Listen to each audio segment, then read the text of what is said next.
సామెతలు 29వ అధ్యాయం 8వ వచనం ఏమనుందంట? అపహాసకులు పట్టణాన్ని అంతా తల్లడిల్లు చేస్తారంట. అపహాసకులు అని అంటేనే మనకేం గుర్తు రావాలి? ఇది గుర్తుపెట్టుకోండి. దీంట్లో ఎప్పుడైనా 2 రకాల వ్యక్తుల గురించి వాటి మధ్య తేడాన్ని చెప్తా ఉన్నారు సామెతల్లో. ఒకటి నీతిమంతులు, ఇంకొకళ్ళు దుష్టులు. ఈ 2 రకాల జనమే ఉంటారు. ఈ రెండింటిలో దేనికో దానికి చెంది ఉంటాం అన్నమాట మనం. అర్థమవుతుందండి? ఇక్కడ ఏమని ఇందాక ఏమంటున్నారు? నీతిమంతులంతా ఏం చేస్తారు? పేదలకు జరగాల్సిన న్యాయాన్ని వాళ్ళు చూసుకొని ఆ న్యాయాన్ని జరిగించేవారు వాళ్ళు ఉంటారు. ఇంకొక వ్యక్తి ఏం చేస్తాడు? దుష్టుడు. అసలు వాళ్ళ సంగతి పట్టించుకోవడం అన్నమాట. అంటే ఆ రెండింటిలో మనం ఎలా ఉండాలంట? నీతిమంతుల్లా ఉండాలంట. ఇక్కడ ఇంకొక ఆయన గురించి చెప్తున్నారు. ఎవరైనా అపహాసకుడు అంటే ఎవరైనా అది మెయిన్ చూసుకోవాలన్నమాట. హృదయంలో వాక్యమై ఉన్న దేవుణ్ణి కలిగి లేని వాళ్ళు అనమాట. అంటే ఆ హృదయం ఉండకూడని రీతిగా ఉంది. దేవుడు లేకపోతే, వాక్యమై ఉన్న దేవుడు ఆ హృదయంలో లేకపోతే ఎవరున్నట్టు? స్వాభావికంగా ఉండే మూఢత్వం. అవునా? వాక్యం నడపాలి అయితే, లేకపోతే ఆ మూఢత్వం నడిపిద్ది అనమాట. వాక్యం చదవట్లేదు అనుకో, మనం శ్రద్ధ పెట్టి వాక్యం చదవకపోతే మనలో ఉన్న మూఢత్వం నడిపిద్ది. అది ఎవరినైనా కానీ, అది మోషేనైనా, దావీదునైనా, మనల్నైనా, ఎవరినైనా సరే ఆ మూఢత్వం నడిపిద్ది అనమాట. అర్థమవుతుందండి? అపహాసకుడు అని అంటే ఆ లక్షణం కలిగినోడు. ఆ లక్షణం ఉంది అని అంటే హృదయంలో వాక్యం లేదు. అది జ్ఞాపకం పెట్టుకోవాలన్నమాట. అపహాసకుడు గురించి చెప్పారు ఒకసారి ఇంకొక అన్యాయస్తుడి గురించి చెప్పాడు అని కాదు. వీళ్ళు హృదయంలో వాక్యం ఉన్నవాళ్ళు, వాక్యం లేని వాళ్ళు. హృదయంలో వాక్యం లేని వాళ్ళ పరిస్థితి ఎలా ఉంటుంది? వాళ్ళ వల్ల ఈ జనాలకి ఎంత నష్టం కలిగిద్ది. నీతిమంతుడిగా ఉంటే ఆయనకి ఎంత మేలు కలిగిద్ది, జనానికి ఎంత మేలు కలిగిద్ది అనేది మనకి చెప్పబడుతూ ఉంది. ఇక్కడ అపహాసకుడు ఏం చేస్తాడంట? పట్టణాన్ని అంతా తల్లడింపు చేస్తాడు. అంటే హృదయంలో వాక్యం లేని అతను అపహాసకుడు. ఆ హృదయంలో వాక్యం లేనప్పుడు అతను దేని ద్వారా నడుస్తూ ఉంటాడు? స్వాభావికంగా ఉండే మూఢత్వం ద్వారా నడుస్తూ ఉంటాడు. ఆ మూఢత్వం అనేది దేనికి నడిపిద్ది? నాశనానికి మాత్రమే నడిపిద్ది అన్నమాట. అది అర్థమవుతుందండి? వాక్యం దేనికి నడిపిద్ది? జీవానికి మాత్రమే, మేలుకు మాత్రమే నడిపిద్ది అన్నమాట. ఆ స్వాభావికంగా ఉండే మూఢత్వం నాశనానికి మాత్రమే నడిపిద్ది. కాబట్టి ఈయన అపహాసకుడు, హృదయంలో వాక్యము లేనివాడు. ఈయన ఏం చేస్తాడంటే, ఈయన మాట్లాడే ప్రతి మాట నాశనానికే మాట్లాడతాడు. ఈయన చూసే ప్రతి చూపు నాశనానికి సంబంధించిందే ఉండిద్ది. అర్థమవుతుందండి? ఈయన ప్రవర్తన మొత్తం ఎలా ఉండిద్ది? నాశనానికే దారితీసింది. ఎందుకంటే ఆ స్వాభావికంగా ఉండే మూఢత్వం, హృదయంలో వాక్యం లేకుండా మనం మాట్లాడే ప్రతి మాట, చేసే ప్రతి ప్రవర్తన అది మనకు నష్టాన్ని చేకూర్చిద్ది, ఇతరులకు కూడా నష్టాన్ని చేకూర్చిద్ది. ఈ లోక సంబంధమైన ఆశలు పెట్టుకొని ఈ మూఢత్వం కలిగిన వ్యక్తి సొసైటీలో తిరుగుతూ ఉంటాడు. ఎవరినో ఒకటి మోసం చేసిన వాళ్ళు డబ్బులు సంపాదించాలి, అవునా? ఏదో ఒక రకంగా ఇట్లా ఉండాలి, అట్లా ఉండాలని చెప్పి లోక సంబంధమైన దాన్ని సాధించడం కోసం ఏం చేస్తాడు? అట్లాంటి లక్షణాలు కలిగి, అలాంటి మాటలు కలిగి, ఇద్దరి మధ్యలో పొలలు పెట్టి తన లాభం పొందడం కోసం ఇలాంటివన్నీ చేసుకుంటూ తిరుగుతూ ఉంటాడు. అలాంటివన్నీ చేసేటప్పుడు ఏమైంది? అవన్నీ కూడా తన బుక్లో రాస్తారా లేదా? అవన్నీ కూడా తన బుక్లో రాస్తారు. రేపు రోజున తన నిత్య నరకానికి వెళ్ళడానికి కారణం అవుతుంది. ఎప్పుడైతే అలాంటివి చేస్తూ ఉంటాడో ఆయన దగ్గర చూసి మిగతా వాళ్ళు కూడా నేర్చుకుంటూ ఉంటారు. ఈయన పోయిన దగ్గర సమాధానం నెలకొల్పుతారా? ఇప్పుడు ఇద్దరు ఏదన్నా కొంచెం కోపతాపాలు పడుతున్నారు అనుకోండి, ఈ హృదయంలో వాక్యం లేని ఆయన వాళ్ళ దగ్గరికి వెళ్ళాడు. వీళ్ళు చూడాలి. ఈ హృదయంలో వాక్యం లేని అతను వాళ్ళ దగ్గరికి వెళ్ళాడు అనుకోండి, ఏం చేస్తాడు? ఆ గొడవ ఇంకా పెద్దదైద్దా లేకపోతే గొడవ తగ్గిస్తాడా? గొడవ ఇంకా పెద్దదైద్ది అన్నమాట. అర్థమవుతుందండి? ఈయన లోపల ఉంది అదే, ఆ మూఢత్వం ఉంది. కాబట్టి ఈయన నోరు తెలిసి మాట్లాడే ప్రతి మాట అది ఇంకా గొడవ పెద్దదవటానికి, వాళ్ళిద్దరు కూడా నిన్ను వల్ల నీ పొరుగువాడిని ప్రేమించుకోవటం అనే దాని గురించి క్వైట్ ఆపోజిట్గా అయిపోతారనమాట. ఇంకా పెద్ద గొడవలు ఆడుకొని, తిట్టుకొని, తన్నుకొని, కేసులు పెట్టుకునేదాకా పోయిద్ది అనమాట ఈయన వెళ్ళాడంటే. అర్థమవుతుందండి? వేరే వాడి దగ్గరికి వెళ్ళిన సావాసం చేసిన ఫ్రెండ్స్ మొత్తానికి ఏం చెప్తాడు?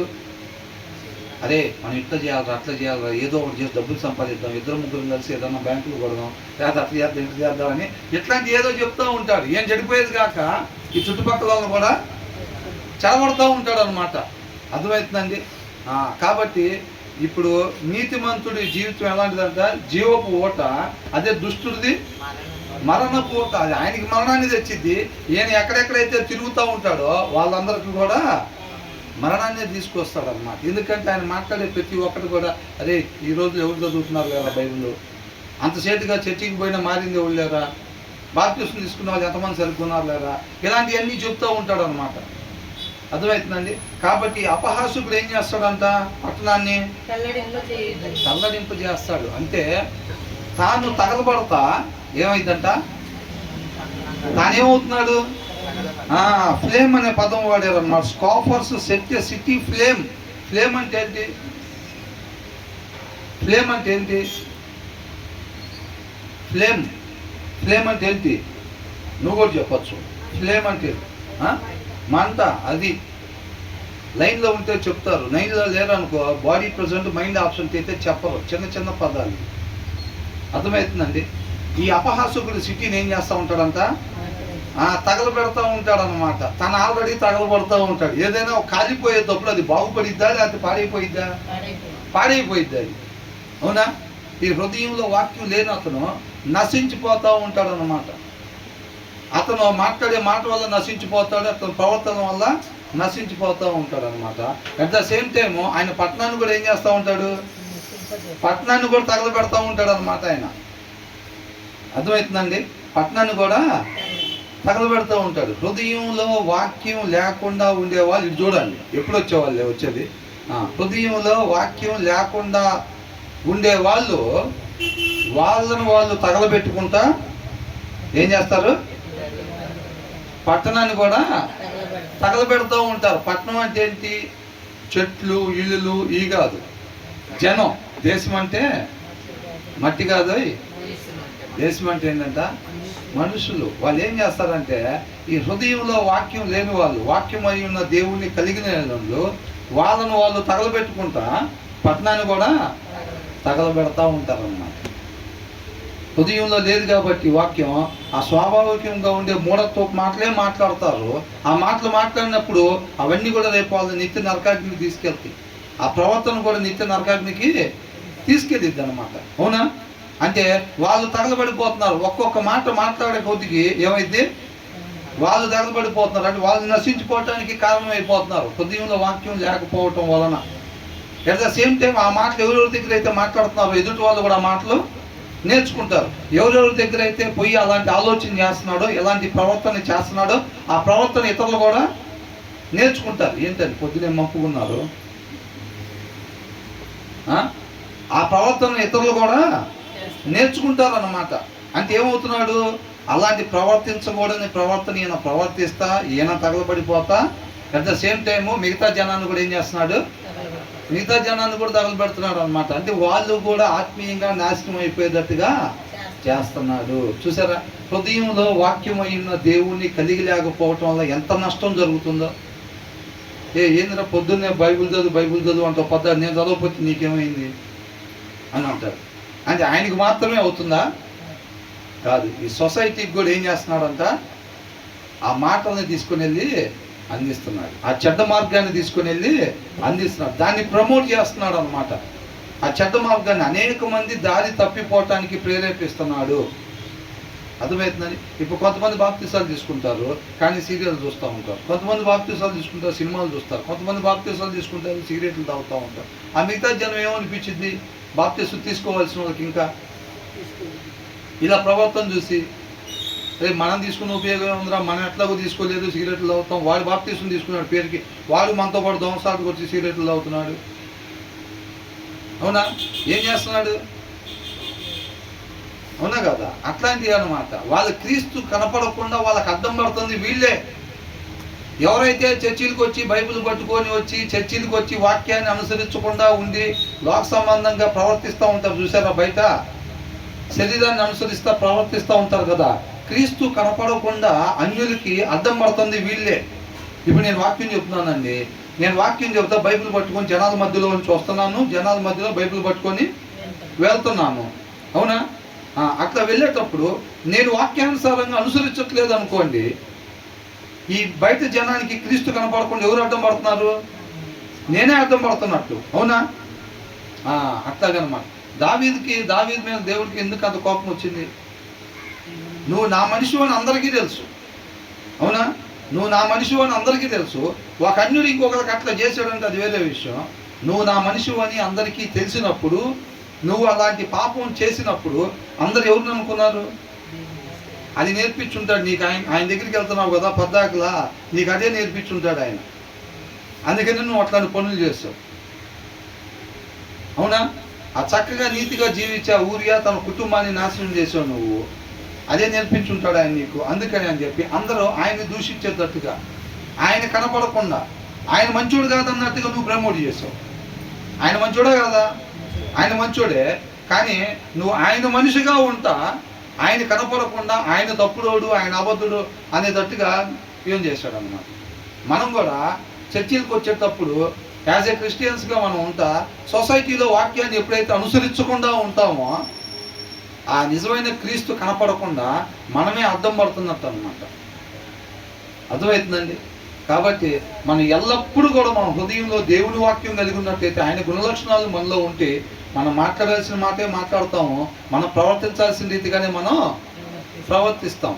అర్థమైందండి? అప్పుడు మనలో క్రీస్తుని మాత్రమే కనపరిచే వారంగా మనం ఉంటాము. కాబట్టి ఇక్కడ అపహాసకుడు అన్నప్పుడే మన హృదయంలో వాక్యం లేనివాడు. నీతిమంతుడు అనగానే ఏమర్థం చేసుకుంటాం? హృదయంలో వాక్యం కలిగిన వాడు, వాక్యాన్ని అనుసరించేవాడు అని మనకి అర్థమైపోయింది. ఇక్కడ అపహాసకుడు అంటే ఏమర్థమైపోయింది? హృదయంలో వాక్యం లేనివాడు. ఒక మనిషి హృదయం ఉండకూడని రీతిగా ఉన్నవాడు. అర్థమవుతుందండి? అతని హృదయంలో వాక్యం లేదంట, ఆయన తగలబడిపోతా. హృదయంలో వాక్యం లేనివాడు ఏది మాట్లాడినా సరే అది అతను నాశనం చేసిద్ది, అట్ ద సేమ్ టైం ఇతరులు కూడా నాశనాన్ని తీసుకొచ్చిద్ది అనమాట. హృదయంలో వాక్యం లేని అతను సొసైటీలో తిరుగుతుంటే జరిగే నష్టం అది అనమాట. అర్థమవుతుందండి? తర్వాత ఏమంటున్నారు? జ్ఞానులంతా కోపాన్ని ఏం చేస్తారంట అంటే, జ్ఞానులు అంటే వీళ్ళెవరు? హృదయంలో వాక్యమై ఉన్న దేవుణ్ణి కలిగిన వాళ్ళు. చూడాలండి, హృదయంలో వాక్యమై ఉన్న దేవుణ్ణి కలిగిన వాళ్ళు. ఈయనేం చేస్తాడంట? కోపాన్ని బయట ఉండేదాన్ని చల్లారుస్తూ ఉంటాడు అన్నమాట. అంటే ఇదే వ్యక్తి ఇద్దరు వ్యక్తులు వాదన ఆడుకునే వాళ్ళ దగ్గరికి వెళ్తే ఈయన ఇంకా పెద్దదైతే గొడవ, లేకపోతే చల్లారిపోయిద్దా అన్నమాట. వాళ్ళు ఇరువురు సమాధాన పడతారన్నమాట. అది భార్య భర్తలు కావచ్చు, ఫ్రెండ్స్ కావచ్చు, ఆఫీస్లో వాళ్ళు కావచ్చు. అక్కడికి ఎప్పుడైతే ఈ జ్ఞానవంతుడు వెళ్తాడో, ఏ జ్ఞానం? దేవుడి జ్ఞానం. లోక జ్ఞానం అనుకో, అరే వాళ్ళిద్దరి మధ్యలో పుల్ల పెడితేనే వాళ్ళిద్దరు నా వైపు చూస్తారు, నా దగ్గరికి వస్తారు న్యాయం కోసం అని అనుకుంటాడు. అది లోక జ్ఞానం. దేవుడి జ్ఞానం కావాలన్నమాట మనకి. అర్థమవుతుందా? 4 కాసులు సంపాదించాలంటే లోక జ్ఞానం కావాలి. మనకు ఆత్మీయత కావాలా, కాసులు కావాలి? ఇక్కడ ఆత్మీయత కావాలంటే దేవుడి జ్ఞానం కావాలి. అర్థమవుతుందండి? మన విశ్వాసం ద్వారా జీవించే వాళ్ళం కాబట్టి మనకేం కావాలి? దేవుడి జ్ఞానం. దేవుడి జ్ఞానం కావాలన్నమాట. ఇక్కడ ఇద్దరు వ్యక్తులు, ఈ ఇద్దరు వ్యక్తుల్లో ఒక అతను ఏంటంట, హృదయంలో వాక్యం లేని అతను ఏం చేస్తున్నాడంట, వెళ్ళి తను నష్టపోతా మిగతా వాళ్ళందరికీ కూడా నష్టాన్ని చేస్తున్నాడు, దేవుడికి దూరం చేస్తున్నాడు అన్నమాట జనాన్ని. ఇంకొక అతను ఉన్నాడు జ్ఞానవంతుడు, హృదయంలో వాక్యమై ఉన్న దేవుణ్ణి కలిగిన అతను. ఈయనేం చేస్తున్నాడు? ఎక్కడికి వెళ్ళినా కానీ ఆ హృదయంలో వాక్యమై ఉన్న దేవుణ్ణి కలిగినప్పుడు ఆయన ఏది మాట్లాడినా సరే అది నీతి మాటే మాట్లాడతాడు. అది ఆయన బుక్లో రాస్తారు. దానివల్ల ఆయన రేపు నిత్య జీవానికి వెళ్తాడు. వాక్యమైన దేవుని తన హృదయంలో కలిగి ఉండటం వల్ల ఈయన ఎక్కడ ప్రవర్తించినా క్రీస్తు వల్లే ప్రవర్తిస్తాడు అన్నమాట. ఎలా ప్రవర్తిస్తాడు? క్రీస్తు వల్లే ప్రవర్తిస్తాడు. కాబట్టి ఈయనకి రేపు నిత్య జీవం వచ్చింది. ఈయన చూసి మిగతా వాళ్ళు కూడా నేర్చుకుంటాడు, అరే మనం కూడా అలా ఉండాలిరా, మనం కూడా అలా మాట్లాడాలిరా. వాడు రాకముందు ఎలా ఉంది ఇక్కడ పరిస్థితి, వాడు వచ్చిన తర్వాత ఎలా ఉంది, అవునా? అలా ఉండాలి అని అనుకుంటాడు. యేసుక్రీస్తు వారి జీవితాన్ని చూసి ఇప్పుడు కూడా ఇంకెంతమంది మనం ప్రేరేపించబడుతున్నాం. ఒక మనిషి ఉండాల్సిన విధానము అది ఏమనుకుంటున్నాం? యేసుక్రీస్తు వారి జీవితం చూసి ఒక మనిషి ఉండాల్సిన జీవితం అదిరా, విధానం అది, మనం కూడా అట్లా ఉండాలి అని అనుకుంటున్నాం ఇన్ని సంవత్సరాలకు కూడా. మరి మన జీవితం చూస్తే కూడా మిగతా వాళ్ళకి అట్లా అనిపిస్తుందా? మన జీవితం కూడా చూసినప్పుడు మిగతా వాళ్ళకి అట్లా అనిపిస్తుందా? అది చెక్ చేసుకోవాలన్నమాట. ఈ దేవుని వాక్యం హృదయంలో కలిగిన అతను ఎక్కడికి వెళ్ళినా సమాధాన మాటలే మాట్లాడతాడు. ఎక్కడికి వెళ్ళినా మిగతా జనాన్ని దేవుని యొద్దకు నడిపిస్తాడు, ఆత్మీయతలోకి వృద్ధి చెందేటట్టుగా నడిపిస్తాడు అన్నమాట. అంతే తప్ప ఈ లోకంలో ఏదో లాభం పొందుకోవాలని, ఈ లోకంలో లాభం రావాలంటే వీళ్ళిద్దరి మధ్యలో ఏం చేయాలి, మనం ఎలా గొడవ పెట్టాలి, మనకు ఎలా మేలు పొందుకోవాలి, అట్లా చూడ్డు. ఈయన మాట్లాడే ప్రతి మాట జీవపు ఊట కాబట్టి తనకి జీవాన్ని తెచ్చింది, అట్ ద సేమ్ టైం ఇతరులు కూడా జీవన. అదే వాడు చూడ ఎట్లా మాట్లాడుతున్నాడు, వాడు రాకుండా పరిస్థితి ఎలా ఉంది ఇప్పుడు చూడ, వాడు వచ్చిన తర్వాత ఎంత సమాధానం వచ్చిందో మనకి. మనం కూడా ఎక్కడికైనా వెళ్ళి అలా ఉండాలిరా, అవునా? అలాగా ఉంటారన్నమాట. కాబట్టి ఈ 2 వచనాల్లో హృదయంలో వాక్యం లేని అతను అపహాసకుడుగా ఉంటాడు. ఆయన ఎక్కడికి వెళ్ళినా సరే ఏమైందంట, ఆ అపహాసకుడు తనను తాను ఆత్మీయంగా చెడగొట్టుకుంటా ఇక మిగతా వాళ్ళని కూడా చెడగొడుతూ ఉంటాడు. సొసైటీలో అలా తిరుగుతూ ఉంటాడు అన్నమాట. వాక్యం చదవకుండా సొసైటీలో మనం తిరగటం అంత నష్టం. దేవుని రాజ్యాన్ని స్థాపించాల్సిన మనం ఆ రాజ్యాన్ని పడగొట్టే వారంగా ఉంటాం అన్నమాట. పేరు మందే, క్రిస్టియన్ పేరే, బై బర్త్ క్రిస్టియన్సే. మనం వాక్యం చదవకుండా మనం సొసైటీలో తిరుగుతుంటే ఏం చేస్తాం, రాజ్య స్థాపన చేయాల్సింది పోనిచ్చి అది జరగకుండా అడ్డుపడుతూ ఉంటాం అన్నమాట. జనానికి దూరం చేస్తూ ఉంటాం. నీతిగా ఉంటావా? నీతిగా, న్యాయంగా, ధర్మంగా ఏమి చేయలేము. హృదయంలో వాక్యం లేని వాళ్ళు, వాక్యం చదవడం లేదంటే అలా చేయలేరు.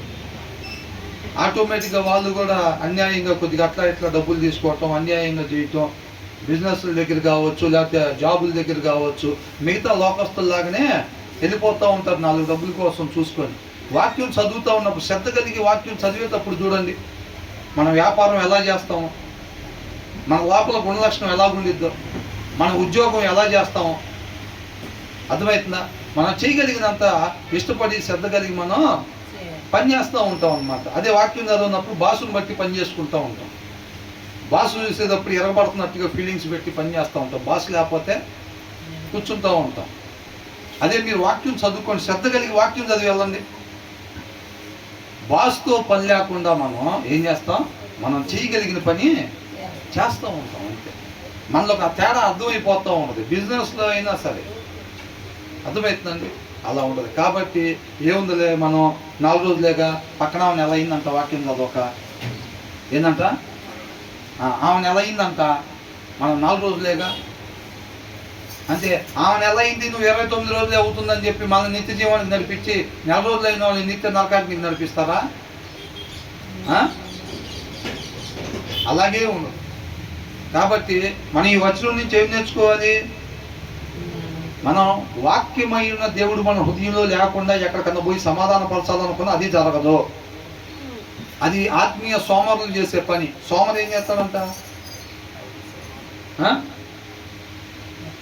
ఆశపడతాడు. బాగా కష్టపడేవాడికి ఏం రిజల్ట్ వచ్చిందో ఆ రిజల్ట్ని ఆశిస్తూ ఉంటాడు, కానీ ఈయన మాత్రం కష్టపడ్డాడు. కాబట్టి ఈయన ఆశించిన రిజల్ట్ ఈయనకు రాకుండా దేవుడే చూసుకుంటాడు. ఎందుకంటే న్యాయంగా ఈయనకు రావాల్సింది కాదు అది, కాబట్టి ఈయనకు రాకుండా చూస్తాడు అనమాట. కాబట్టి ఇక్కడ ఏంటంట, ఈ హృదయంలో వాక్యం లేని వాళ్ళు నాశనం అయిపోతా, వాళ్ళ మాటల ద్వారా, వాళ్ళ ప్రవర్తన ద్వారా నాశనాన్ని తెచ్చుకుంటా ఇతరులకు కూడా ఆ నాశనాన్ని తీసుకొస్తూ ఉంటారు.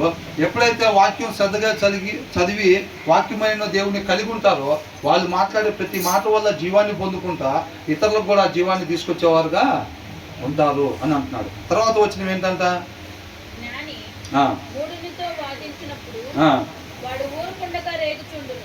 ఏంటంటే ఇక 3 రకాల జనం ఉంటారని చూసాం అంతకు ముందు మనం. ఒకళ్ళు జ్ఞానవంతులు, ఒకసారి వినగానే చేస్తారు. ఇంకొకళ్ళు సింపుల్ అన్నమాట, కాకపోతే వాళ్ళకి తెలియదు, చెప్తే కనుక వాళ్ళు నేర్చుకొని చేస్తారు. ఈ ఫూల్ అనే వ్యక్తి ఉన్నాడు, మూర్ఖుడు. ఇతనికి తెలుసు కానీ చేయడు. అర్థమవుతుందండి. కొంతమందికి తెలియదు కానీ వాళ్ళకి చెప్తే నేర్చుకొని చేస్తారు. కొంతమందికి ఒకసారి చెప్పగానే చేస్తారు. కొంతమందికి తెలుసు అయినా చేయరు. అబద్ధాలు ఆడకూడదని తెలియదా? తెలుసు అయినా ఆడతాం. అవునా కదండి. దేవుడు అంతరంగాన్ని చూస్తాడని తెలియదా? తెలుసు అయినా పైకే నటిస్తాం.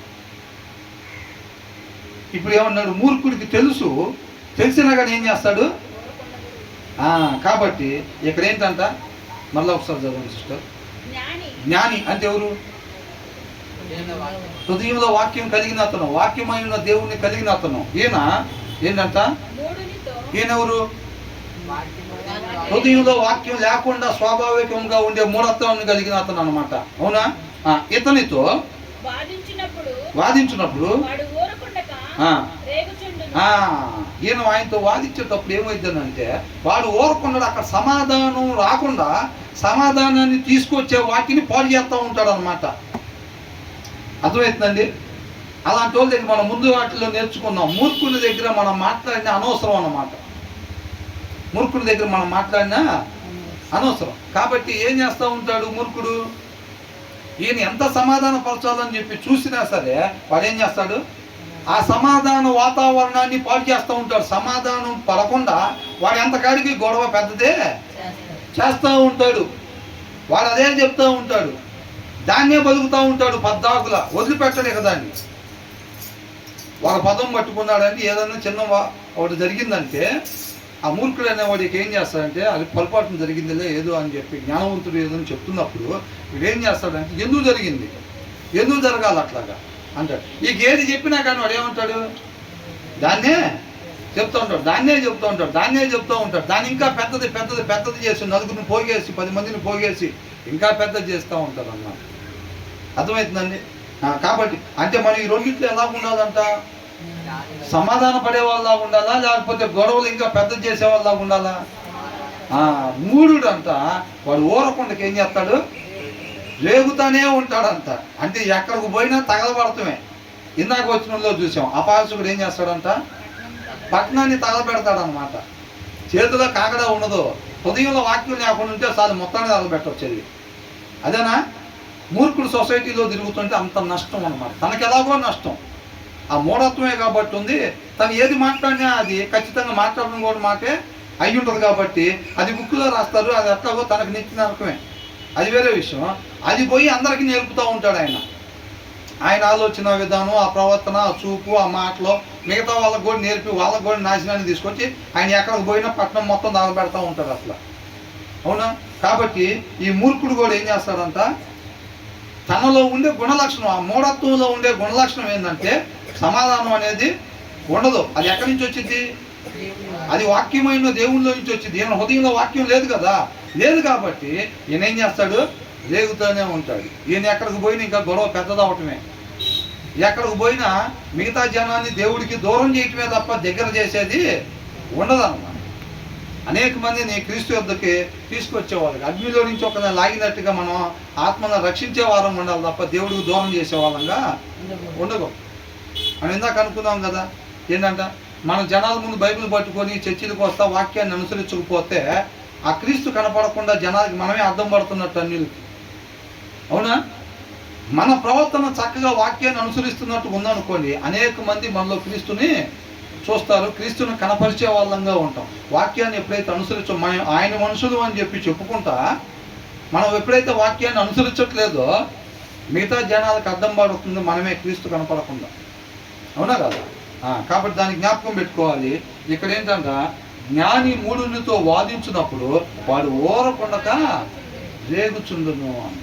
నువ్వు వాక్యం చదవకుండా నేను ఎక్కడికన్నా పోయినప్పుడు సమాధానం ఉండాలి, ఊరకుండాలి, నేను మంచిగా ఉండాలి అని నువ్వు ఎన్ని అనుకున్నా జరగవు. అవన్నీ సోమర్ లాంటివి. మనం కష్టపడాలి, కష్టపడి వాక్యం చదవాలి, కష్టపడి మోకరించి ప్రార్థించాలి. నొప్పి లేకుండా ఉండదు మోకాళ్ళు వేసేటప్పుడు. దాన్నే కష్టం అనుభవించటం అంటే, కష్టపడటం అంటే. ఒక గంట సేపు కూర్చొని వాక్యం చదవాలని అంటే కొంతమందికి బోరింగ్. ఇష్టం లేని వ్యక్తితో టైం గడపాలంటే బోరింగ్ ఎవరికైనా. అది వాడితో టైం స్పెండ్ చేయాలంటే భలే ఉంటుంది. ఇదంతా బోరింగ్ క్యాండిడేట్ పిచ్చి మాటలు మాట్లాడుతూ ఉంటారు అనిపించింది. ఇష్టం లేని వ్యక్తితో సమయం గడపాలంటే బోరు. వాక్యం అయి ఉన్న దేవుడితో సమయం గడపాలంటే మరి ఎంతమందికి బోరు కొడుతుందో. షార్ట్స్ చూస్తుంటే ఎట్లా ఉంది?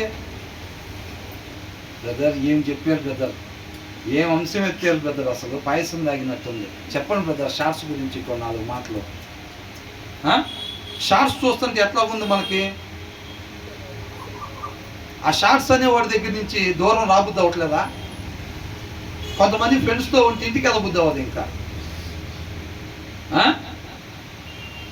ఆ షార్ట్స్ చూస్తుంటే దాంట్లో నుంచి బయటికి రాబుద్ది అవట్లా, వాడి దగ్గర నుంచి పక్కకి వెళ్ళబుద్ది అవట్లా.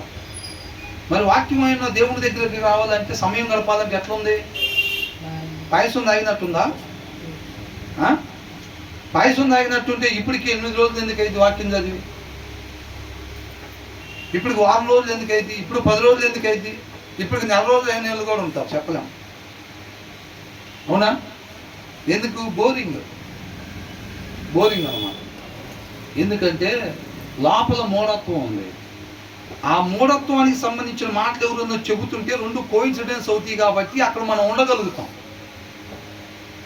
చీకట్లో ఉండే చీకటి పనులు చేసే వాళ్ళంతా వెలుగులోనికి ఎందుకు రాదని అంటే, వాళ్ళు చీకటి పనులు బయలుపరచబడతాయి కాబట్టి వాళ్ళు వెలుగులోనికి రారు, వాళ్ళు చీకట్లోనే ఉంటారు. సారా చర్చికి వెళ్దామంటే వాడు రాడు. ఎందుకు? ఒరే ఆడకు పోయిన కానీ సినిమాలు చూడకూడదు అంటారు, మందు తాగకూడదు అంటారు, మోసం చేయకూడదు అని అంటారా? నా లోపల ఉండేది మొత్తం అదేరా. కాబట్టి నేను అక్కడికి వచ్చానంటే అది వెలుగురా.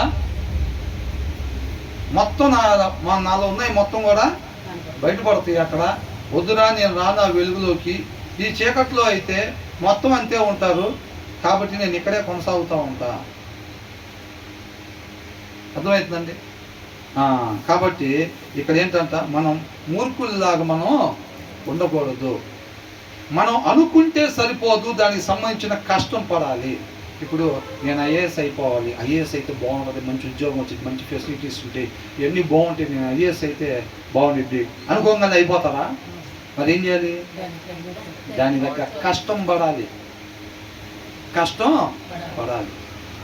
నేను కూడా నిత్య జీవానికి వెళ్ళిపోతే బాగుండు, రేపు రాగానే మేఘాల మీద కూర్చొని వెళ్తే బాగుండు, అట్లా ఎట్లా అని అనుకొని దాని తాలూకా కష్టపడకపోతే అయిపోయిద్దా? వెళ్ళిపోతామా? ఏమి వెళ్ళిపోం. ఆ కష్టం పడాలి. కాబట్టి మనం ఇప్పుడు ఎలా ఉండాలి? మనం మూడులాగా ఉండాలా, జ్ఞానిలాగా ఉండాలా? జ్ఞానిలాగా ఉండాలి. మీరు ఎట్లా ఉందాం అనుకుంటున్నారు? జ్ఞానిలాగా ఉండాలనుకుంటున్నారు. జ్ఞానిలాగా ఉండాలని అంటే మరి ఎంత సమయం గడపాలి దేవునితో?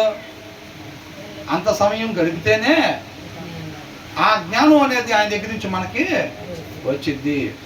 అంతే తప్ప మనం ఆ సమయం గడపకపోతే, ఆయనతో వాక్యంతో గడపకపోతే, మనం జ్ఞానిగా ఉండాలి, అక్కడికి పోయినా సమాధానమే నెలకొల్పబడాలనుకునేది అది సోమరి ఆశలాగానే ఉండిపోయింది. కాబట్టి మనం కష్టపడాలి, తీసి వాక్యం శ్రద్ధగా చదవాలి. నామకార్థంగా కాకుండా ఎలా చదవాలి? శ్రద్ధగా చదివినప్పుడు ఆ గుణలక్షణం మనలోనికి వచ్చిద్ది అనమాట, ఆ జ్ఞానం మనలోనికి వచ్చిద్ది. అది లేకుండా ఏది చేయలేం. ప్రతి వచనం చూడండి మీరు. ఇందాక నీతిమంతుడు, దుష్టుడు. ఆ దుష్టుడు ఎలా చేస్తాడో మనం అలా చేయకూడదు అంటే మన హృదయంలో వాక్యం ఉండాలి. అపహాసకుడు, అవునా? అపహాసకుడు లాగా మనం ఉండకూడదంటే మన హృదయంలో వాక్యం ఉండాలి. ఈ ప్రతి వచనం తాలూకా 2 వ్యక్తులను మనం ముందు పెడుతున్నాడు. ఈయన ఎందుకు ఇలా ఉన్నాడు, ఆయన ఎందుకు అలా ఉన్నాడు అంటే, ఈయన హృదయంలో వాక్యమైన దేవుడు ఉన్నాడు, ఆయన హృదయంలో వాక్యం లేదు, మూఢత్వం ఉంది కాబట్టి ఆయన అట్లా ఉన్నాడు. అవునా? కాబట్టి మనం ఆయనలాగా ఉండకూడదు, ఈయనలాగా ఉండాలి అని అంటే మన హృదయంలో ఎల్లప్పుడూ కూడా వాక్యం ఉండాలి అని అంటున్నాడు అనమాట. ఆ తర్వాత ఏమంటున్నాడు? కాబట్టి మనం ఇందాక వచ్చిన చూసినట్టుగా మన జ్ఞానులాగా ఉండాలి. మనం రేగకుండా మన జ్ఞానం కలిగి, దేవుడి జ్ఞానం కలిగి మనం నడుచుకోవాలన్నమాట. ఇందాక దాని ముందు వచ్చిన వాళ్ళు ఏం చూసాం? నీతిమంతుడు, అపహాసకుడు పట్టణాన్ని తగలబెడుతూ ఉంటాడు అనమాట. ఇంకొక అతను ఏంటంట, జ్ఞానులు ఎక్కడికి పోయినా కానీ కోపాన్ని చల్లారుస్తూ ఉంటారు, పట్టణాన్ని దేవునికి దగ్గరగా చేస్తూ ఉంటారు అనమాట, సమాధానం పరుస్తూ ఉంటారు. ఈ అపహాసకుడు ఏం చేస్తాడు? ఆయన నశించిపోతా మాట ద్వారా మిగతా వాళ్ళని కూడా నశించేస్తాడు, దేవుడికి దూరంగా చేస్తూ ఉంటాడు. కాబట్టి మనం అపహాసకుడిలాగా ఉండకూడదు, మన జ్ఞానిలాగా ఉండాలి. దాని తర్వాత దాంట్లో 3లాగా మనం ఉండకూడదు. ఎలా ఉండాలి? జ్ఞాని వల్లే మనం ఉండాలి. 10వ వచనంలో ఏంటంట, ఇక్కడ ఇంకో మాట, నరహంతకులు అంటే ఎవరు? హృదయంలో వాక్యం లేనివాడు నరహంతకుడు. అంటే మిగతా వాడిని ప్రేమించమని దేవుడు చెబుతున్నాడు. ఆ గుణలక్షణం హృదయంలో వాక్యం ఉన్నవాడి దగ్గర ఉండిద్ది. ఈయనకేంటంట, నరహంతకుడు అంటే వేరే వాడిని ద్వేషించేవాడు. దేవుడు వాక్యం కలిగి ఉన్నవాడేమో తోటి వాడిని ప్రేమిస్తాడు. ఈయన ద్వేషిస్తున్నాడంటే ఈయన హృదయంలో ఏముంది? మూఢత్వం ఉంది. నోరు తీసి మాట్లాడాలి. తర్వాత టిఫిన్ నోరు పూసుకొని తింటామా? మరి ఇదేంటి అంటున్నా. కాబట్టి ఈయన ఏం చేస్తాడంట? నరహంతకుడు, తోటివాడిని ద్వేషించేవాడు. అంటే కత్తి తీసుకొని పొడితేనే నరహంతకుడు కాదండి, అవునా? తన తోటివాడిని ఎవరైతే ద్వేషిస్తున్నాడో వాడు నరహంతకుడితో సమానం అని చెప్పి రాస్తుంది. కాబట్టి ఇక్కడ ఇద్దరు వ్యక్తులు ఉన్నారంట. ఒక ఆయన ఎవరు? నరహంతకుడు. ఇంకొక ఆయన ఈయనెవరు? నిర్దోషి. ఈయనెవరు? దోషం లేని ఆయన. అంటే హృదయంలో ఏం కలిగి ఉంది? ఆయన దోషం చేయట్లేదంటే ఆయన హృదయంలో వాక్యమైన దేవుడు ఉన్నాడని అర్థం. ప్రతి వచనంలో ఇద్దరు వ్యక్తులు కనబడుతున్నారు మనకి. వాక్యం హృదయంలో కలిగిన అతను ఒకలాగా ఉంటున్నాడు, హృదయంలో వాక్యం లేని అతను ఇంకొక ఆయన ఉండకూడని రీతిగా ఉంటున్నాడు అనమాట. ప్రతి వచనంలో మనం నేర్చుకోవాల్సింది ఓవరాల్ సారాంశం మనకి ఏమర్థం అవ్వాలంటే, ఏ మనిషి అయినా సరే ప్రతి క్షణం హృదయంలో వాక్యమై ఉన్న దేవుణ్ణి కలిగి ఉండాలి. అలా కలిగి లేకపోతే ఏ వ్యక్తి అయినా సరే తను నశించిపోతా మిగతా వాళ్ళని కూడా నశింపజేస్తాడు అనేది మనకు అర్థం అవ్వాలన్నమాట. అర్థమవుతుందండి? ఈ హృదయంలో వాక్యం కలిగిన అతను తను బాగుపడతా మిగతా వాళ్ళని కూడా బాగుపరుస్తాడు, దేవుడికి దగ్గర చేస్తూ ఉంటాడు. దాన్ని జ్ఞాపకం పెట్టుకోవాలి. అంటే ఎనీ టైము మన సౌలు గురించి నేర్చుకున్నప్పుడు ఏమనుకున్నాం? అది ఈయన లాగుండాలిరా అనుకున్నావా? ఎంతమంది ఉన్నారో అన్ని ప్లగ్గులు తయారు చేయాలి బ్రదరు.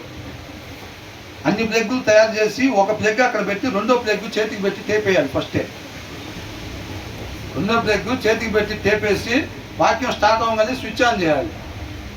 ఆ కరెంటు షాక్ కొడుతూ ఉంటుంది కాబట్టి కొద్దిగా యాక్టివ్గా ఉంటారు అందరూ. అంతేనా? టిఫిన్ పెట్టకముందే పరిస్థితి ఎట్లా ఉందంటే, పెడితే ఇంకా రక్త పింజరలాగా ఎక్కడికక్కడ బొనుకొని వెళ్ళండి వెళ్ళకన్నా ఎవరు పోయేదట్లేదు.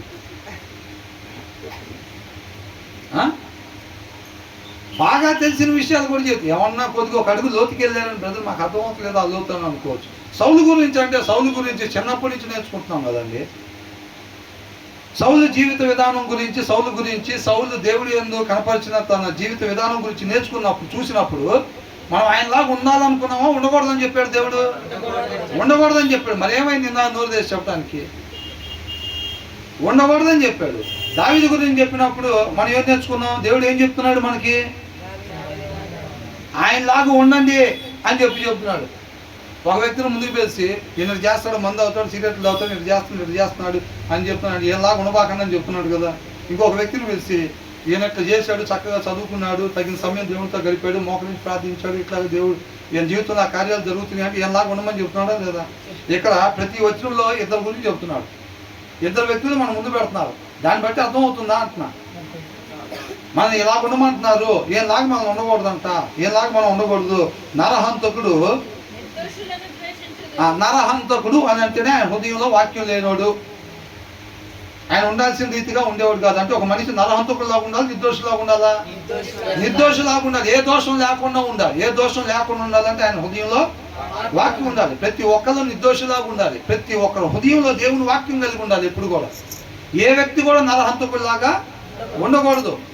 నరహంతకుడు ఏం చేస్తున్నాడో చెప్పాడని అంటే మనం అలా ఉండకూడదు అంటే మనం ఫస్ట్ ఆఫ్ ఆల్ నరహంతకుడిలాగా ఉండకూడదు, అపహాసకుడిలాగా ఉండకూడదు, మూర్ఖుల్లాగా ఉండకూడదు. అలా ఈ లక్షణాలన్నీ ఎవరి? మూర్ఖుల్లాగా ఉంటున్నాడు, అపహాసకుల్లాగా ఉంటున్నాడు, నరహంతకుల్లాగా ఉంటున్నాడు అని ఇవన్నీ స్వాభావికంగా ఉండే మూఢత్వంలో నుంచి వచ్చే లక్షణాలు అన్నమాట. ఎవరి హృదయంలో వాక్యం ఉండదో వాళ్ళ హృదయంలో నుంచి వచ్చే లక్షణాలు. వాక్యం చదవకపోతే వాళ్ళని నడిపే గుణ లక్షణాలు ఇవి: అపహాసకత్వం, మూర్ఖత్వం, నరహంతకుడు. ఇది నడిపిద్ది అన్నమాట వాక్యం లేని వాడిని. అర్థమవుతుందా? అంత డేంజర్ ఉండిద్ది. పేరు యేసోబు అయి ఉండొచ్చు, పుట్టి క్రైస్తవుడు అయి ఉండొచ్చు, బాప్తిసం తీసుకొని ఉండొచ్చు. హృదయంలో వాక్యం లేకపోతే నువ్వు ఖచ్చితంగా నరహంతకుడివే, నువ్వు మూర్ఖుడివే, నువ్వు అపహాసకుడివే. దాంట్లో డౌటే లేదు ఎవరైనప్పటికీ కూడా. దావీదు హృదయంలో దేవుడి మాట లేనప్పుడు ఏమయ్యాడండి? అవునా? ఎంతటి వాడు దావీదు? ఆ తరంలో ఉండే వాళ్ళందరికీ మాదిరికరంగా ఉండేవాడు. అలాంటి వ్యక్తి హృదయంలో వాక్యం లేకపోతే ఎలా అయిపోయాడు? నరహంతకుల్లాగా అయిపోయాడు. చంపించాడా లేదా? అపహాసకుడు. అవునా? ఇట్లాగా అయిపోయాడు అన్నమాట. మొత్తం మూర్ఖుల్లాగా అయిపోయాడు. అన్నీ కనపడతాయి మనకి దావీదు ఆ టైంలో.